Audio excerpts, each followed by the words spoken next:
ladies and gentlemen, welcome to Friday on the Steve Malzberg Show.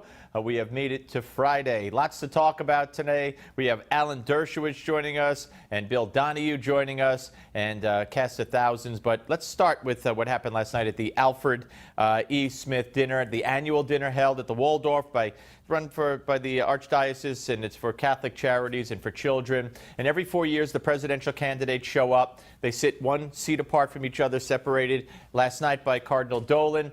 And it was Hillary and Trump. It's supposed to be a light-hearted event where candidates make fun of themselves in a roast style. They roast their opponent.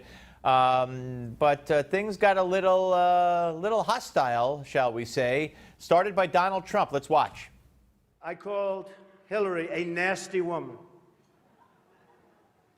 But this stuff is all relative.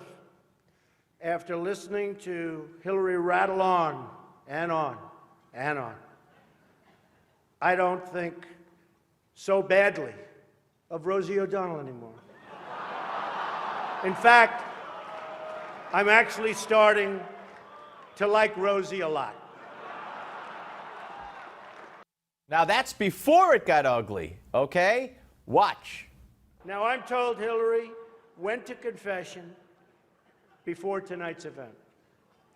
But the priest was having a hard time when he asked her about her sins, and she said she couldn't remember 39 times. Nah. Hillary is so corrupt. She got kicked off the Watergate Commission. How corrupt do you have to be to get kicked off the Watergate Commission? Pretty corrupt. We heard the booing, and then it continued. For example, here she is tonight in public, pretending not to hate Catholics.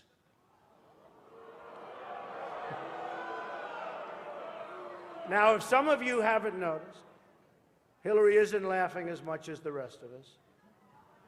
That's because she knows the jokes.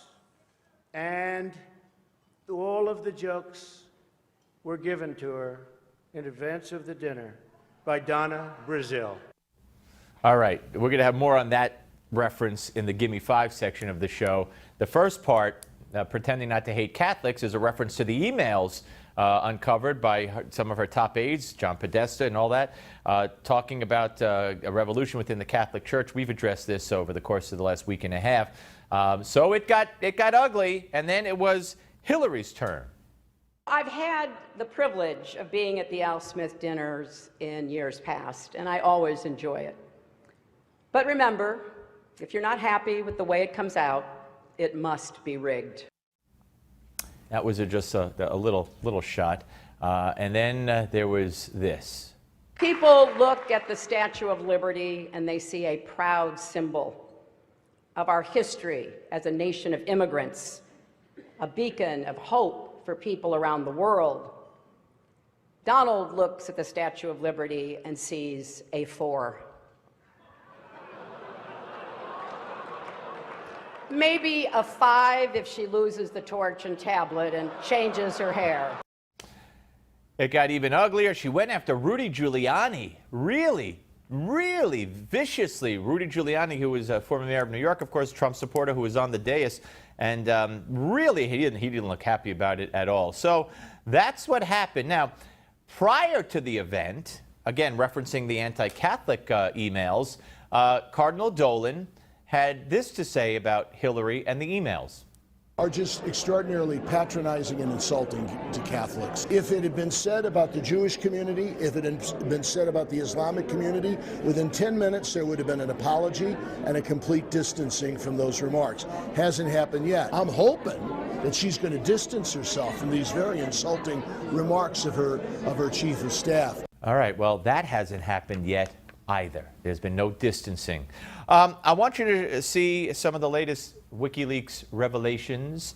Let's put up 56A, shall we? This is from Doug Band, former top aide to Bill Clinton, back in 2011, when there was talk of conflicts of interest with the Clinton Foundation. Also, I signed a conflict of interest policy as a board member of Clinton Global Initiative. On it, I wrote that my wife designs bags for CGI and loses money doing so, plus donating her time. And he goes on to list other disclosures. Then he writes, oddly, William Jefferson Clinton does not have to sign such a document, even though he is personally paid by 3 CGI sponsors, gets many expensive gifts from them, some that are at his home, etc. And then he goes on, I could add 500 different examples of things like this. And while I removed last 3 because they are all on the offense, I get the sense that they are trying to put some sort of wrongdoing on me after the audit as a crutch to change things. So Doug Bann, he shadowed Bill Clinton, Clinton Global Initiative, saying, I'm under scrutiny for conflict of interest. I had to reveal any conflict of interest. Bill Clinton didn't, and Bill Clinton gets gift after gift. I could tell you 500 gifts he's gotten. This is the true inner workings